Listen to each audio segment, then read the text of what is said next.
नमस्कार. जय महाराष्ट्र. हिंदू सम्राट शिवसेना प्रमुख बाळासाहेब ठाकरे, पक्षप्रमुख सन्माननीय उद्धवजी बाळासाहेब ठाकरे, युवा नेते आदित्यजी ठाकरे साहेब, महाराष्ट्रातील लाखो करोडो शिवसैनिकांना मानाचा जय महाराष्ट्र.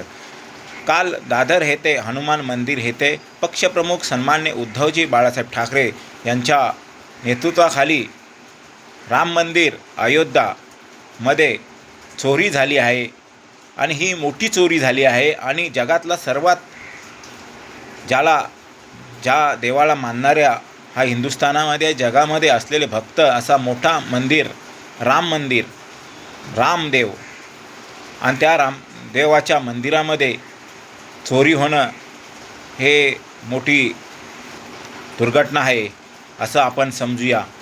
आणि त्यातून जे चोर बिलतील त्यांना कडक त्यांच्यावरती कारवाई झाली पाहिजे. त्यानिमित्त पक्षप्रमुख सन्माननीय उद्धवजी बाळासाहेब ठाकरे आणि लाखो करोडो शिवसैनिकांनी काल दादर येथे हनुमान मंदिर येथे मोठा धमाक्यामध्ये आंदोलन उभा केला होता. आणि हिंदू गर्व से कहो हम हिंदू है बाळासाहेब ठाकरे यांचा नारा पुन्हा जिवंत झाला आहे आणि होत आहे. आणि जे आम्ही हिंदू आहोत, हिंदूंच्या बाजून उभे राहणारे खोटे मुखवटा करून पुढे आलेले काल आंदोलनामध्ये सहभागी झाले नाही आणि त्यांनी कुठलाही निषेध किंवा आंदोलन काढला नाही. राम मंदिर येथे चोरी झाली आहे त्याबद्दल आणि शिवसैनिकांनी आणि पक्षप्रमुख सन्माननीय उद्धवजी बाळासाहेब ठाकरे या निषेध आंदोलन म्हणून काल उभारला होता. एवढ्या मोठ्या पावसामध्ये, एवढा धो पाऊस 3 दिवस मुंबईमध्ये पडत असताना लाखोच्या संख्येनं शिवसैनिक मोठ्या संख्येने उपस्थित झाले होते. आणि खऱ्या अर्थानं ते रामभक्त आहेत आणि शिवसैनिक आहेत हे दाखवून दिलं. त्यावेळेला बाबरी मस्जिद पाडण्यामध्ये आणि तिथे राम मंदिर उभा राहण्यामध्ये हिंदू हृदय सम्राट शिवसेना प्रमुख बाळासाहेब ठाकरे आणि शिवसैनिकांचा आणि अयोध्येतल्या शिवसैनिकांचा आणि महाराष्ट्रातल्या शिवसैनिकांचा योगदान हा आहे हे आपण सर्वांना देखील माहीत आहे. आणि आता देखील राम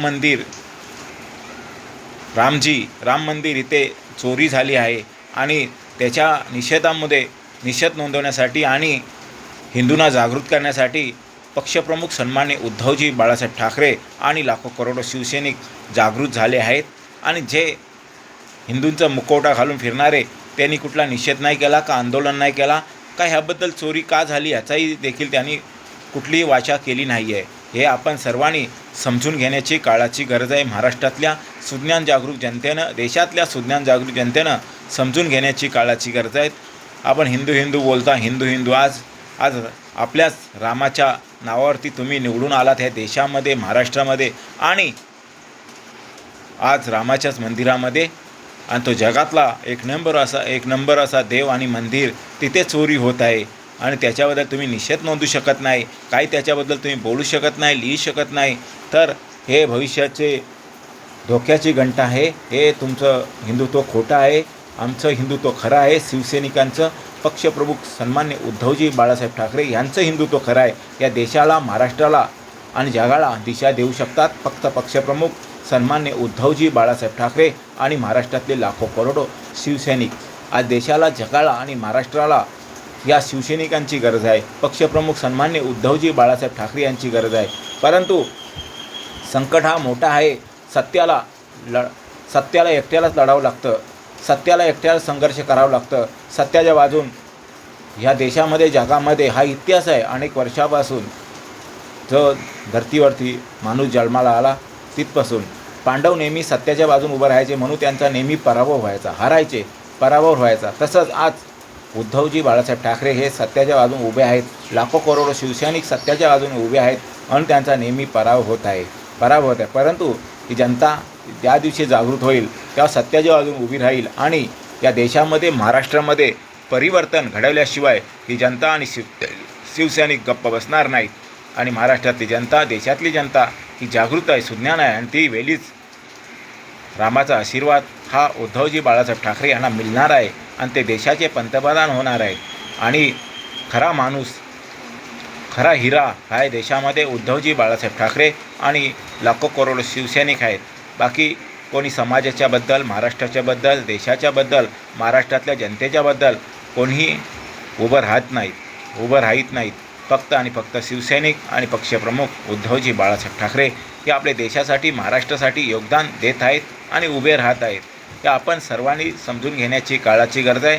आता 2029मध्ये परिवर्तन होऊन पक्षप्रमुख सन्माननीय उद्धवजी बाळासाहेब ठाकरे हे देशाचे पंतप्रधान होणार आहेत. हे आपण सर्वांनी लक्षात घेण्याची काळाची गरज आहे. म्हणून आपण पक्षप्रमुख सन्माननीय उद्धवजी बाळासाहेब ठाकरे यांच्या पाठीशी ठामपणे राहायचं आहे.